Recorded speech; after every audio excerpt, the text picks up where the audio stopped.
பெரியோர்களே, தாய்மார்களே, ஜோதிட ஆர்வலர்களே அனைவருக்கும் வணக்கம். உங்கள் முனைவர் TSR ராமகிருஷ்ணன் பேசுகின்றேன். இன்னைக்கு ஜோதிடம் சொந்தமான ஒரு பதிவு தான். ஏன்னா நம்மளுக்கு ஒவ்வொருவருடைய ஜாதகம் எப்படி இருந்தாலும் அந்த ஜாதகத்திலே லக்னம் நன்றாக இருக்க வேண்டும், லக்னாதிபதியும் நல்ல பலம் பெற்றிருக்க வேண்டும். அதே போல அதனுடைய நட்சத்திர அதிபதியும் பலம் பெற்றிருந்தால் நல்ல பலன்கள் கிட்டும். இப்ப குரு நன்றாக இருக்கின்றார் என்றால் அந்த குருவுக்கு 5ஆம் வீட்டுல கேது இருக்காருன்னு வச்சுக்கோங்க.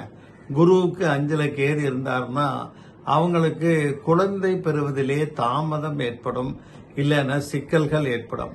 இவர்கள் இந்த யூக வியாபாரங்களில, இந்த ஷேர் மார்க்கெட், ஆன்லைன் ட்ரேடிங், இதுல எல்லாம் பணத்தை இழப்பார்கள். இவர்களுக்கு ஜோதிடம், ஆன்மீக ரீதியான அனுபவங்களை எளிதிலே கற்றுக்கொள்ளலாம். நிறைய இன்பங்களை பெறுவார்கள், அல்லது அந்த இன்பங்களிலே ஆபத்துக்களை இவர்கள் சந்திக்க நேரிடும். இவங்க பூர்வ ஜென்ம சாபத்தின்படி, ஏன்னா அந்த குருவுக்கு 5ங்கிறது பூர்வ புண்ணியத்தில் அந்த கேது உட்கார்ந்திருக்கார். பூர்வ ஜென்ம சாபம் ஏற்பட்டிருக்கும்.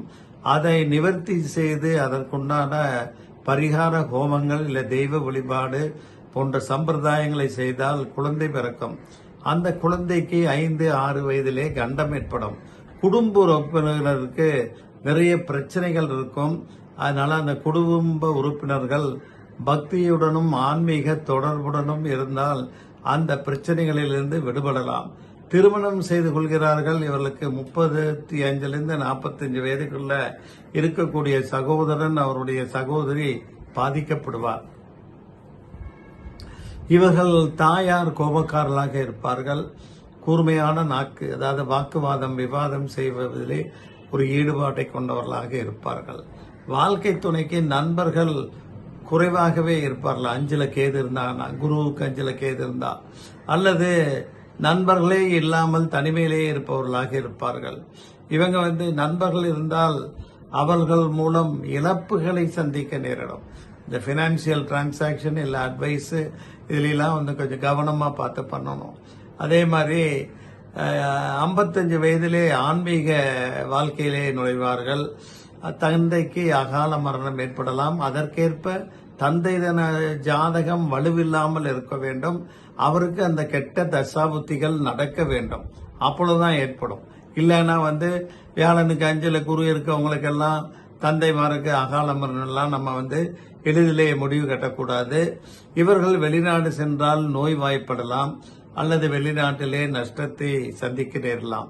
இவங்க எல்லாமே கேதுவுக்கு அதிபதி பிள்ளையார். அதனால பிள்ளையார் வழிபாடோ இல்ல சங்கடகர சதுர்த்தியிலே அபிஷேகம் செய்வதோ அந்த கேதுவனுடைய கெட்ட தாக்கங்களை வெகுவாக குறைக்கும். ஜனன ஜாதகத்துல மேஷத்துல கேது இருந்தால் சொந்த வாழ்க்கையிலே ஒரு லட்சியமாக இருக்க மாட்டார்கள். வரலாறு அல்லது இலக்கியத்திலே சிறந்து விளங்குவார்கள்.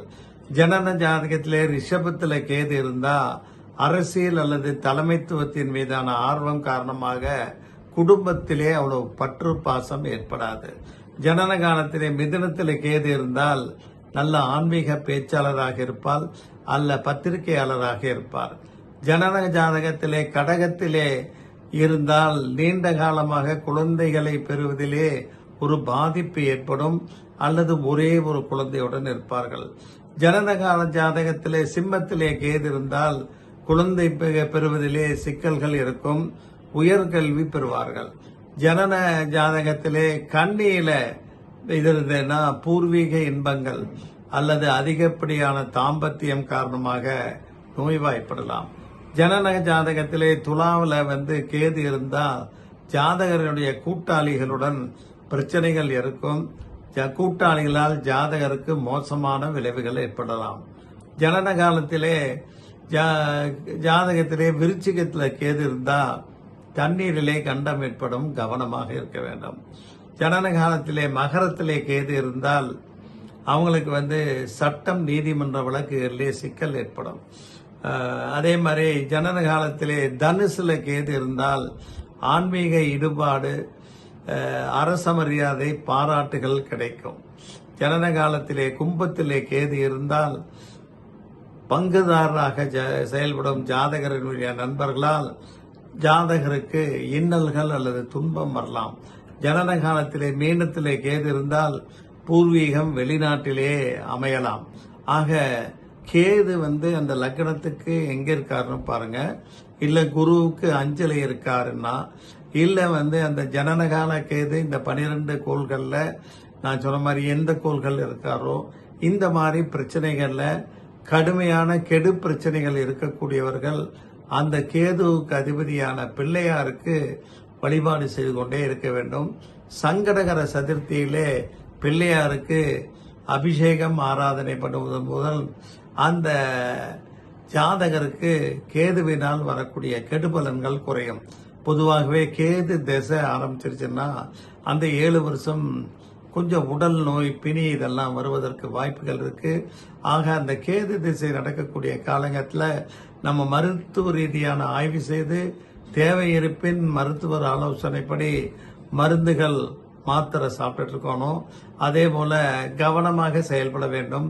தேவையற்ற விவாதங்களை தவிர்க்க வேண்டும். தேவையற்ற பயணங்களை, நீண்டகால பயணங்களையும் தவிர்த்து விட வேண்டும். அதே அன்டைம்லி டிராவல், இந்த லாங் டிஸ்டன்ஸ் போறது, நைட்ல போறது, இல்ல ஸ்பீடா போறது, இதையெல்லாம் நம்ம குறைத்து கொண்டால் அந்த குருவிற்கு 5 கேது இருப்பதனாலேயோ அல்ல லக்ன ரீதியாக கேது இருப்பதனாலேயோ ஏற்படும் கெடுபலன்களை விநாயகர் வழிபாடு செய்து கவனமாக இருந்து நாம் அந்த பிரச்சனைகளிலிருந்து விடுபடலாம் என்று கூறி நிறைவு செய்கின்றேன். நன்றி, வணக்கம்.